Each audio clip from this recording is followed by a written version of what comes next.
Wait, did you see FG Bingo? Did you see FGC Bingo? Or no? No? I got you, bro. Hold on. I got you. This is more important than the dev's backyard. I think this is pretty good. Like honestly, good job, stream chat. This is actually really good. This is really good. Without actually saying anything at all. I'm just going to tweet it. Dude, Twitter's a great website, man. We need this website to stay. Greetings, everybody. This is me, Yauichi, the director. Katano, who we met in Korea. We met him. He's here too. Okay, Sin, as we know, Sin is a manlet because he's 5'11". Hobbies, discovering new adjectives. That's interesting. I guess he is a kid though, literally. Sin's character design, his outlook. Oh, that's true. I was about to say, if they said he didn't play that differently, I'd be like, but strike, invincible, reversal, and effective special moves for mixing up blocking opponent make for a strong, well-rounded character. We'll see about that. We'll see about that. He does do a lot of damage. Okay, crossplay. We held a beta test from October 14th to 17th. We did play that, yes. We are working for optimization, so... Oh, so next month, crossplay. That should make a lot of people happy. That's good. People have been asking for this for a long time. I know it's gonna sound weird, but like, I guess the good way of putting it is like, I don't know how long dev support would be. I remember when DBFZ came out, originally what was being circulated around was that the game was gonna be like 3 years and that was it. But they still, I mean, I guess they're not adding new characters and stuff, but they still support the game. So I'm glad that relatively, like, let's say Guilty Gear Strive is like supported by like actively for like 5-ish years. I'm glad they got this out like early. I'm also curious to see what they do about the difference between console and PC. I don't actually know what Street Fighter did. I remember hearing like dark arts about like, oh, if you mash one button on console when you're playing as a PC person in Street Fighter, you can make the PC person lag. Am I tripping? No, that's what I heard from Street Fighter. That's what I heard from Street Fighter players. I remember there was a tournament like 6 months ago or so where there was like some drama about it. Yeah, SF5. Yeah. I mean, right now you can play PS4 versus PS5 and, you know, I wouldn't necessarily say anything crazy is happening. SF5 rollback can't handle too many inputs. Nice. Nice.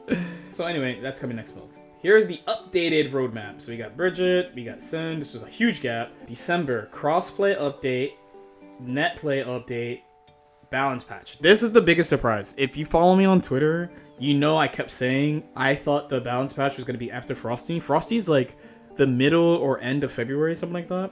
There is an Arc Revo event like in a week. When is the Japan Arc Revo? The Japan Arc Revo is really soon. If you're thinking about the schedule, this is why I thought it was gonna happen after Frosty. Evo is the new patch, right? Evo is the first one. So you have like Evo, and then they have the tournament in the Philippines, and they had versus fighting in the UK. The mix-up was the other EU one, and then they had Fighter Spirit, which I went to.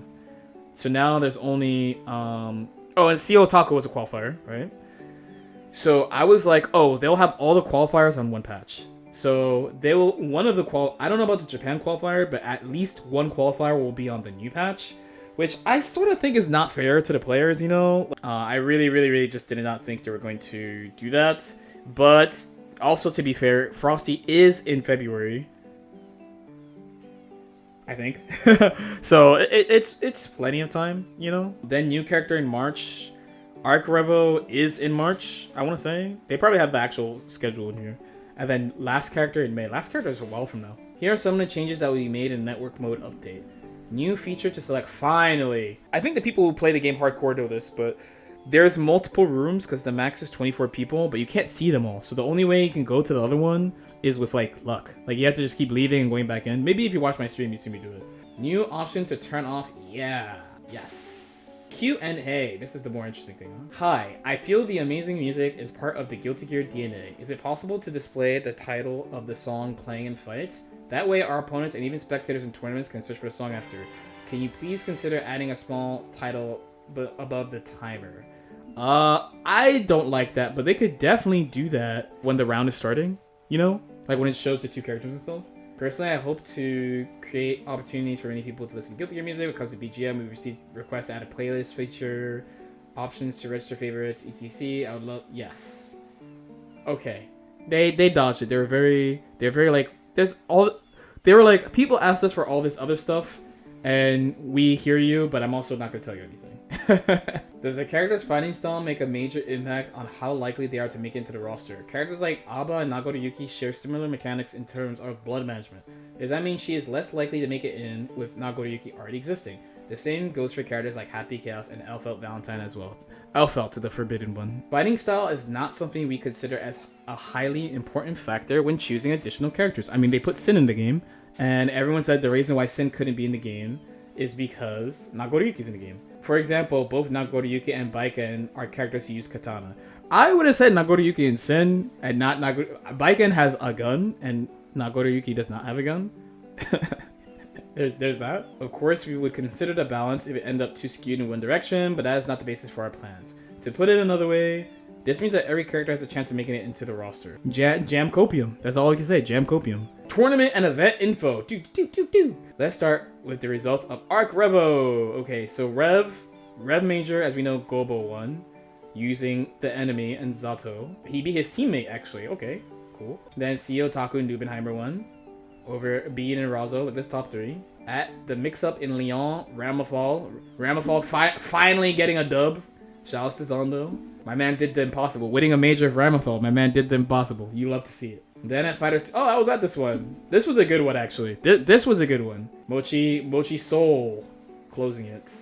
We got a couple of teammates, colleagues over here. So now we have HC, Soul, Gold Lewis, and Zato, Nago, Ramafal, and Soul. The only repeat character is Soul Bad Guy. People tell me that Soul Bad Guy sucks. That shit is crazy. So Arc Rebel Japan is this weekend. Frosty is the first weekend of February. Arc Rebel Japan is going to be like the last official tournament on this patch. You know, for fighting games, like it's usually kind of an off season. You know, like there's NEC, for example, and NEC is a pretty important tournament to me for the scope and for East Coast, I'd say. For like national and international, I would not say it's like a there. Like it is definitely like national, and it's had years of international play, but it's not one of those like people are trying to go every year. So yeah, there's really not another big show until Frosty, provided something doesn't just pop up in January, right? So we learned a lot. They told us about Sin, they updated us about tournaments and stuff, we got dates for stuff. Japan is this weekend. I mean, there's not whispers of a patch. There's a patch and crossplay next month. Outlook good. Outlook good. The only thing I gotta say about this patch is just prepare yourself, because you don't know who's going to be good and who's going to be not good, and we can have some shitters that are good. Like we could have like top tier Anji or some shit, which would be awful for the game. But there's no predictions because Arc System works themselves are unpredictable. You don't know what they're going to do. You do not know what they're going to do, and we just have to accept what they're going to do for the next 6 to 9 months. There's 2 pet peeves I have, actually. Usually in a patch, I just try to like learn the game, I guess. I don't know how to say that, right? But I'm just playing. I'm just playing. But once we start settling on like, oh, this character's good and this character's stupid, people just kind of like stay there, you know? So that's fine. Like you can vent and stuff as long as you're acting on your displeasure. Like for example, I don't like Gold Lewis. I fucking hate Gold Lewis. So I took a couple of days to only play matches against Gold Lewis, and then I did something because I don't like him. That's what I'm trying to say. But once like the patch announcement comes, then everyone starts memeing about the so like someone starts by being like, hey, this character needs this thing because this thing is bad. And it's a pretty reasonable ask. And the next person asks for more, and the next person asks for more, and the 5th person is like, oh, give them a gun, and then everyone's memeing, and then I just like tune out. So I get kind of annoyed. I don't really like being in discussion about like, hey, what are you predicting for the patch? All I'm saying is I will wait for it, and then see. Just wait and see. I got Million, I got Baiken, and I got the other like 10 characters I played a little bit, and that's it. That's all I got.